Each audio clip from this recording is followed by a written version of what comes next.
Welcome to Gaming the Podcast. Now, our previous Hades episode, which we released back in October, was so popular that we're revisiting the game again this week, but from a very different angle. One of us here at Indie by Design has now played Hades for some 400 hours, and needless to say, that has generated some new takes and new opinions on what the game is and what it can offer. I am John Robertson, and I have not played Hades for 400 hours, but Stace Harmon has, and I'll be talking to him about the hows, the whys, and the what has come from that. So don't forget to follow us on Twitter. We are at Indie by Design, and do leave us a 5-star review on iTunes if you like the show and you want it to reach more people. So now on with the show, and on with 400 hours of Hades. All right, so Stace, you've played Hades for some 400 plus hours now, which is quite a few hours. We've already spoken about Hades back in October, which we both kind of waxed lyrical about the game, but you've carried on playing it at a rate that I certainly haven't. I'm definitely not at, well, probably not at 50 hours, let alone 400. So the 400 hour mark, is that unusual for you? Is that normal? Do you normally play games for that length of time?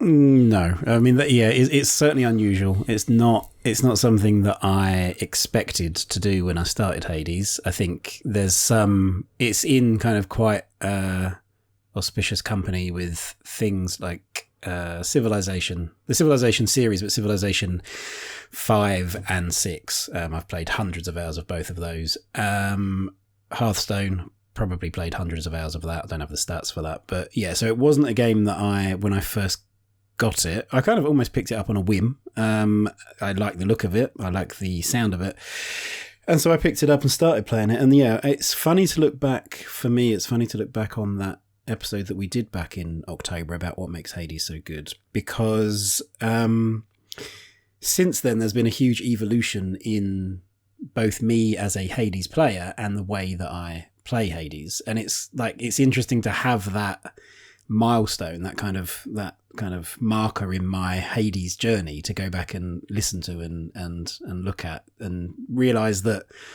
you know, it's almost that sort of sweet thing. Oh, I was just getting started then. That's that's so quaint. Nostalgia and naivety all rolled into one. Yeah, all of a few months ago. Yeah. So yeah, it's been quite an intense period of play over the last couple of months for sure. Yeah. Well, so what is it? It's like 100 hours a month since October, little under. It is. That's ludicrous, isn't it? Oh my 25 goodness. hours a week, like roughly. That is great. Oh my like 4 or 5 hours a day on the weekdays. That'd be, well, you can thank lockdown for that. I've got nothing else to do. And clearly no other media to invest my time. No. I mean, that is a tremendous amount of time. I think, so the key aspect of Hades that has not just allowed me to play it for that long, but has, I think, almost invited me to play it for that long, is the notion of evolution within the game. It's that the things that you start out aiming for, the goals that you have when you start out playing, are quite modest, and they evolve even within the first 10 hours of playing. You go from like just wanting to get past maybe, you know, the first Fury, Megara, to then like the bosses kind of provide that sort of those milestones, and then you're trying to get through each biome, and then maybe you get your first completion, and then things just shift perhaps more towards narrative for a bit, and you're trying to unlock all of the different relationships and unlock all of the weapons and the boons in the background, and it's just a constant multi-threaded path that each part of it, and multiple parts of it often, are evolving at any one time. So there's never like you're not hitting a dead end in any one direction. And even if you can't get, even if you're hitting the sort of the gameplay dead end of I cannot beat this boss, you're constantly going back to the House of Hades because you're dying, and you're constantly then seeing more narrative, more relationship unlocks, more even just like you're collecting more of the in-game currency stuff, the darkness and gems, and you're unlocking more stuff in that direction as well. So yeah, it's the constant evolution and kind of these ever changing goals is what has just kind of dragged me along through it. Like it's, yeah. So I guess we should point out here as well that if you're watching, listening on YouTube, then this video is you playing, so everything's like maxed out and all the stuff. That's what 400 hours looks like. So the goals then, so they're drawing you through more than the kind of overt progress stuff, like maxing out this and leveling up that, or they are now, and I think that's another thing that has changed for me. And at any given time, I might decide that I'm going to try and max out the aspects. So you unlock all of the weapons, and then for each of the weapons, there are multiple aspects, which is just like a different focus for that particular weapon. And they take a long time to unlock all of those. And then once you've unlocked all of those, you can level them up individually by spending the Titan blood that you get from beating some of the bosses. Not all of the bosses, but some of the bosses. And so you then have that kind of empowerment of how you're going to choose to level up what's important to you at the moment. Are you particularly enjoying the sword at the moment, or the fists, or whatever it might be, and then pursuing that. And then that kind of runs in tandem with, you unlock a bunch of the keepsakes, which are kind of the sort of the things that you take for a run, and it lasts with you for the entire run, and it changes things slightly. It might change how a weapon operates, or it might change the likelihood of you finding a particular god. And those things work in tandem with each other, which means that there's always something to aim for. It's like, I want to unlock the next aspect or the next level of this, or if I can just get this, then I'll be able to cut down my time, or I'll be able to see this new effect on this particular weapon. And it's that that's the kind of a lot of the mid-game stuff for me. And then the late-game stuff has been goals that I've been setting myself that are they're kind of like community. So it's a single player game, of course, but it's like there's that big community element, which means you can go and see how other people are playing. And there's like what are affectionately known as like meme runs in any kind of game that has any sort of aspect of speed running to it, that you can try and do a no boon run where you have to take boons from the gods. The gods give you these level ups and you have to take them throughout the game. But then the idea is you get towards the end and you purge them all, you sell them all, and you face Hades with no boons. You face him with like no power ups. And what do you know? If you do that, there is a narrative reward for doing that because Hades comments on it. And that's, again, a big part of it, that there's a lot of the stuff you can think to do, you get a little nod of acknowledgement from the developers and the designers on, because they say, yeah, we thought somebody might try and do this. Or, it's often talked about how you playing a game in a way that the developers didn't intend. But I don't know that's, I don't know, as a general thing, I don't think that's really a thing. You design the systems and that anything is intended within that. But this is like, there is that, but there is also, they are saying, we figured you might try and do this. A little nod and a wink. It's almost like, I didn't know that those were in there. There's quite an interesting sort of feedback loop, a sort of interesting design element, an interesting form of reward, I guess.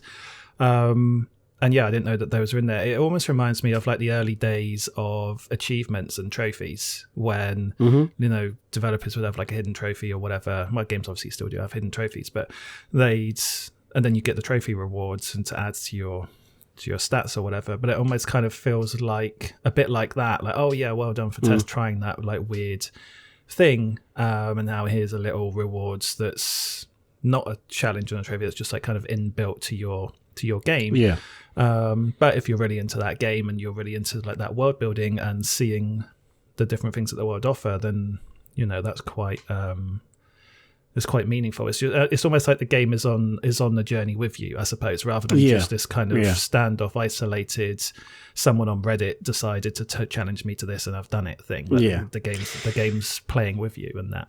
And back when trophies were actually hidden, because that used to be a thing, doesn't it? Like trophies in games were actually hidden and you didn't know what they were until you did the thing that unlocked them. Nowadays you can literally you press a button and it shows you the hidden information. And it's like, well, and that's fine if, it's nice when trophies are used as a way to encourage you to play the game differently. You're used to playing it a certain way. You go and have a look at what the trophy list is and there's stuff in there that encourages you to play the game in a way that kind of pushes you in a different direction, rather than just you completed level 1, have a trophy. You completed level 2, have a trophy, etc. This is slightly much more common, I think. Yeah, but this is slightly different from that because it's not telling you that stuff up front. It's not saying, "Oh, you might want to try this." It's saying, "Oh, yes, we predicted that someone might try that."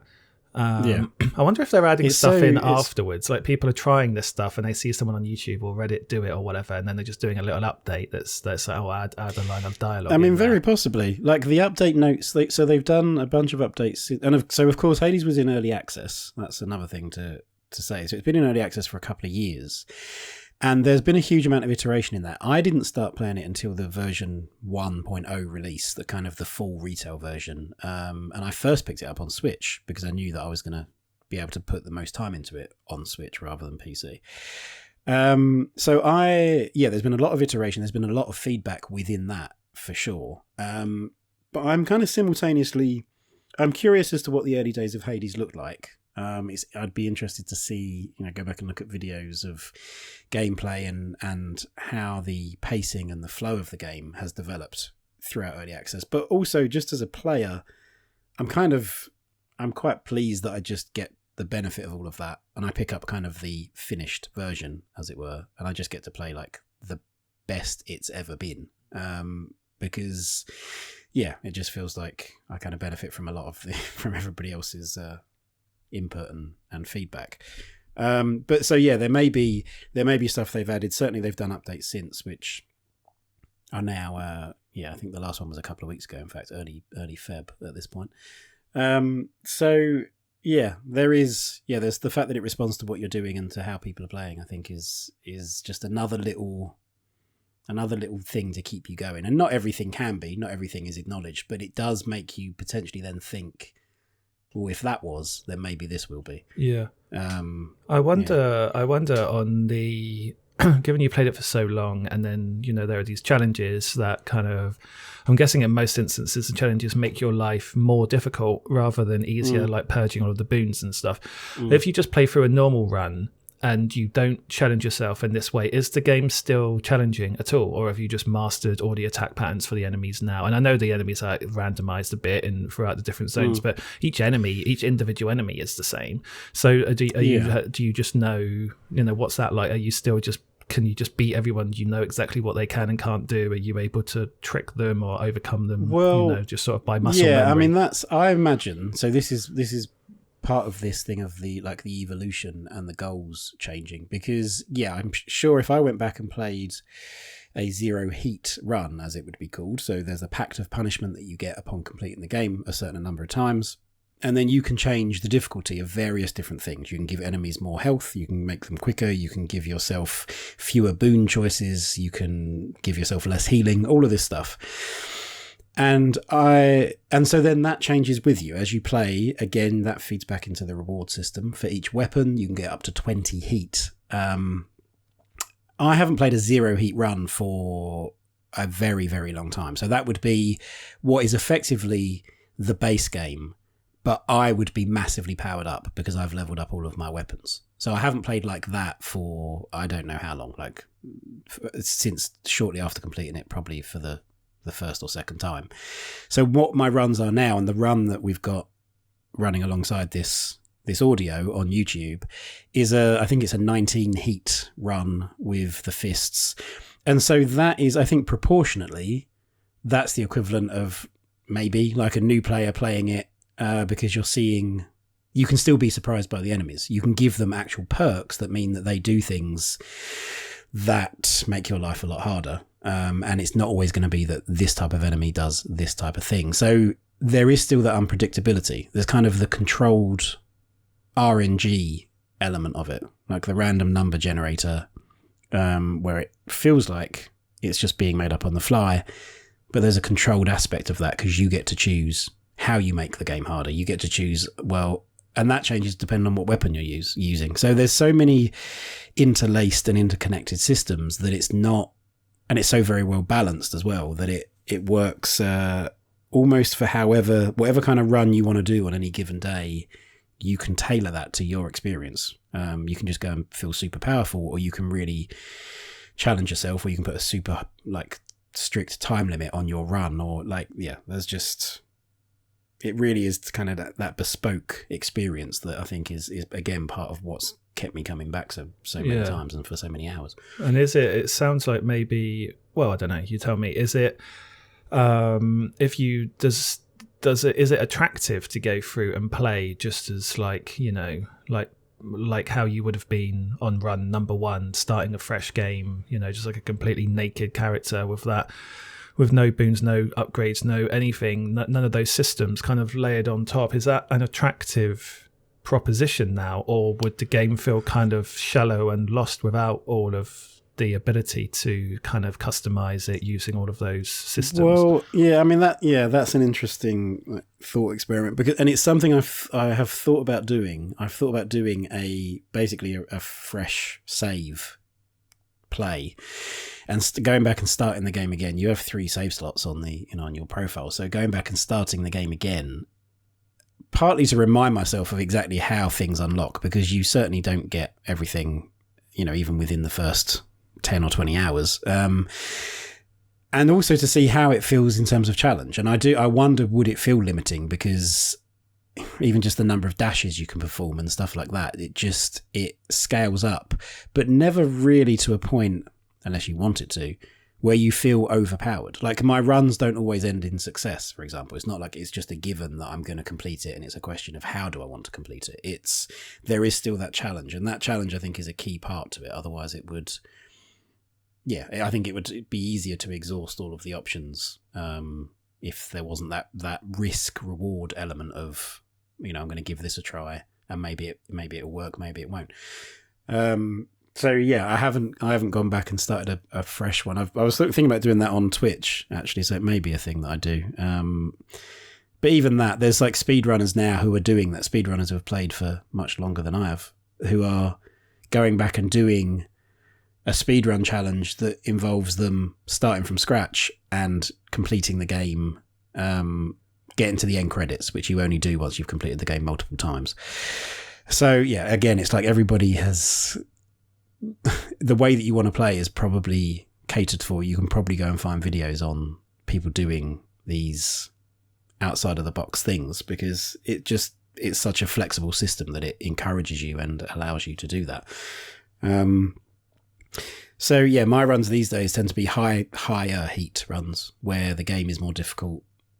It's just a question of how I make the game. In what area do I adjust those sliders to make the game more difficult, and that depends on the weapons that I'm using. So it keeps you engaged in that way. It's not like, oh, I'm going to use any one of these weapons. You don't find the perfect loadout of, I'm going to use any weapon on this heat, because the difficulty changes because the enemies, then their behavior changes, and that has an impact on the weapons that you're using. Some are better for single target and some are better for, you know, multi-target, and that's going to have an impact depending on how you've chosen to level them up effectively. Yeah.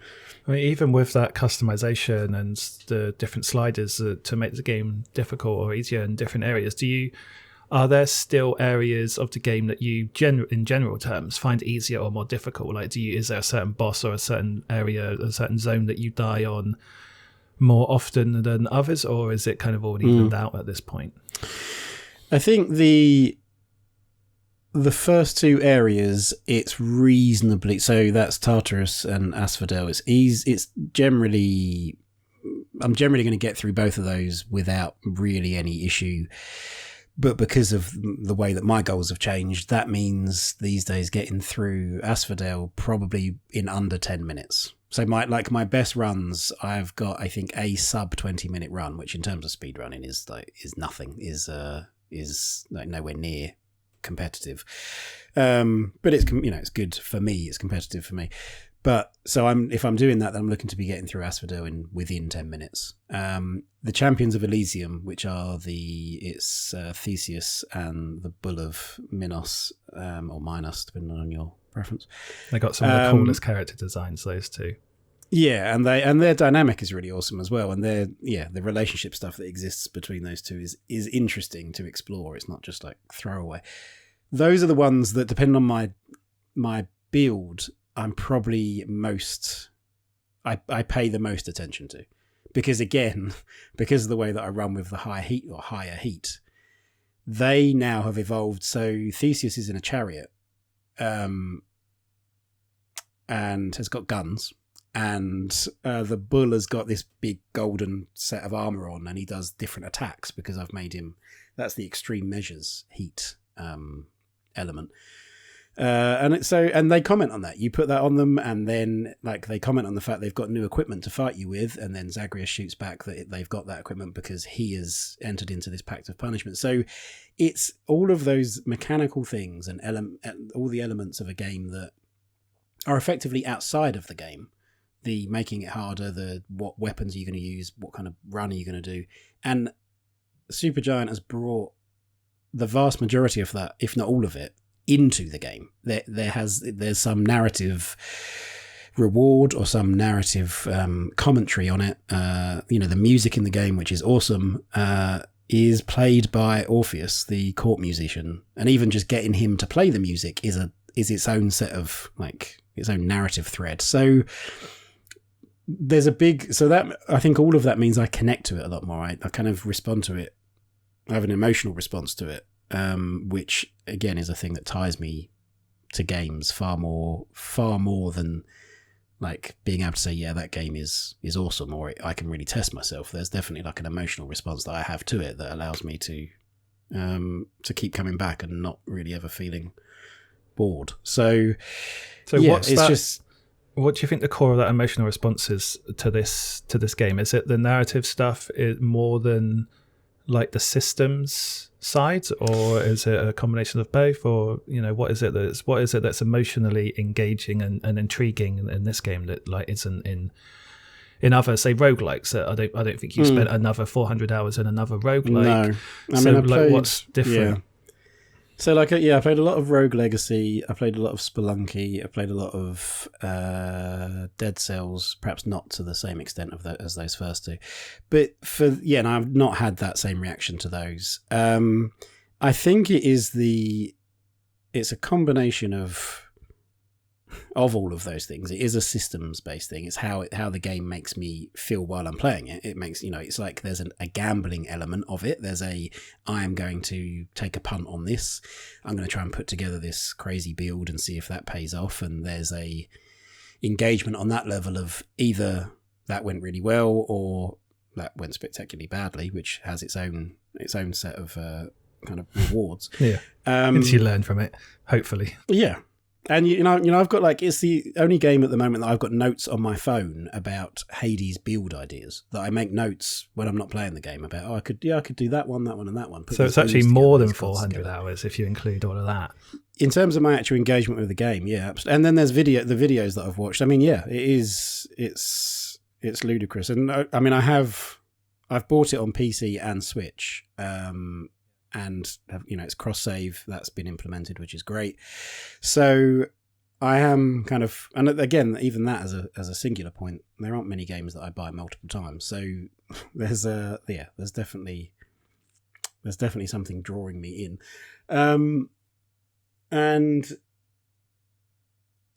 So coming back to the emotional response stuff, I think it is partly the narrative. I genuinely enjoy the relationships between some of these characters. It is partly the systems and the way that they make me feel. I think the acknowledgement thing is a big thing. I think feeling like Supergiant has created this game and everybody, from top to bottom involved in the creation of this game has, in their area, kind of gone all in on this feedback loop, all in on rewarding you, and not just rewarding you, but acknowledging you. I think that's sort of what I've perhaps bounced off with something like, or eventually bounced off with Rogue Legacy, was that it gets to a point where it stops kind of acknowledging you, but then equally, Rogue Legacy was never meant to be played for that amount of time, and that's something that we found out when we spoke to the creators of Rogue Legacy, and so that's fair enough. Whereas this game clearly has been, from the offset, has been created for you to engage with it for these ludicrous playtimes. Do you think so that has a big effect on me? Is there a limit to that, or is the system designed in such a way so that different pieces of elements that they've put in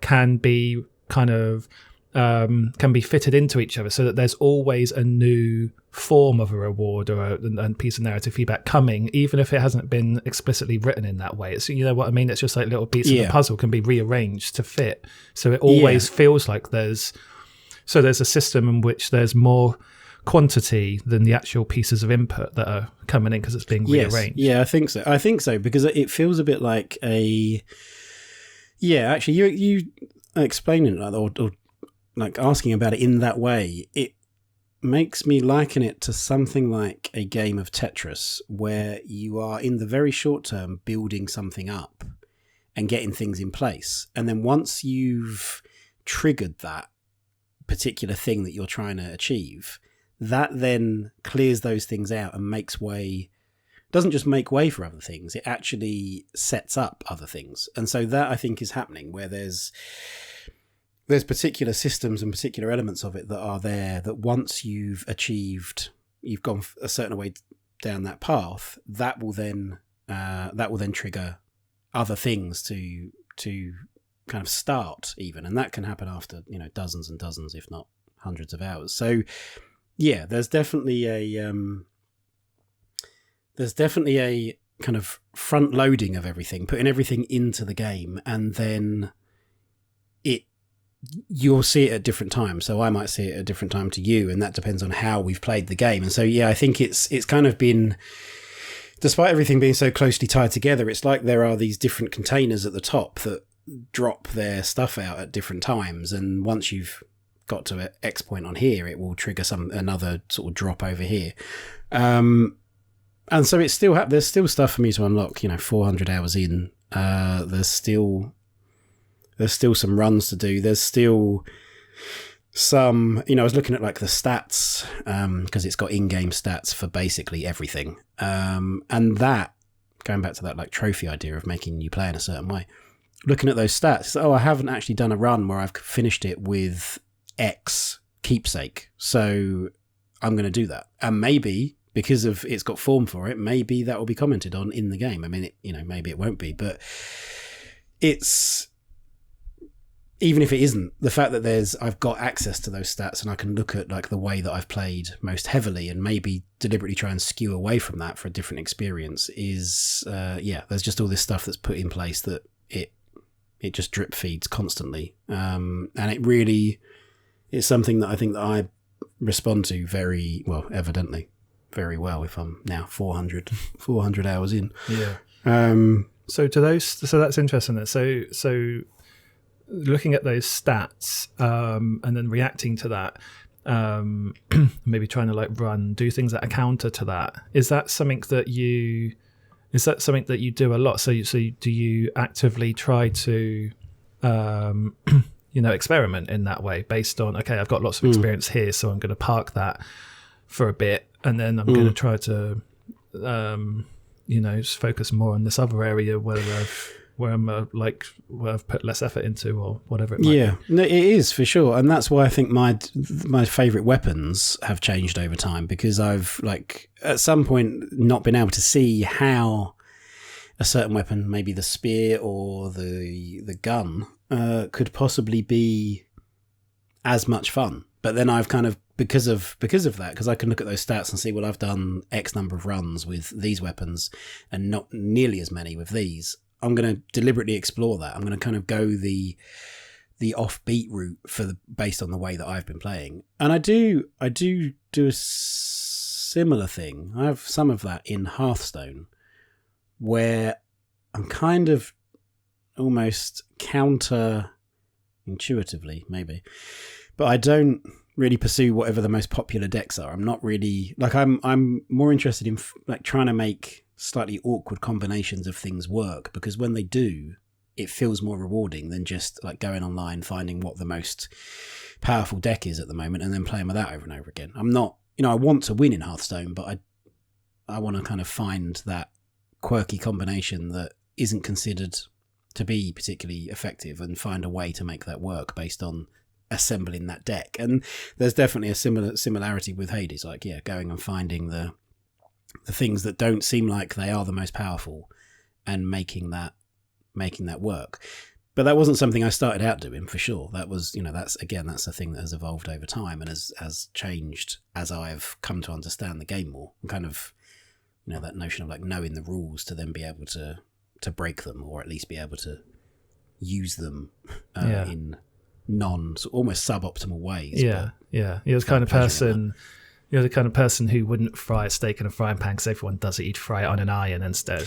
It is. I am a little bit, yeah. And it can come across as like, well, irritating probably, but it's like just being deliberately, obtuse, or like it's, and it isn't. That's not why I do it. I don't do it to be on, get on people's nerves. And it's the way that I kind of view it. It's the way that I see something. It happens also when I play pool. I've got a very good friend I play a lot of pool with in a pub when that was a thing. And certain shot selections, like doing a lot of doubles, and it drives him nuts because he thinks, he knows I'm not just showing off, but that's what it looks like.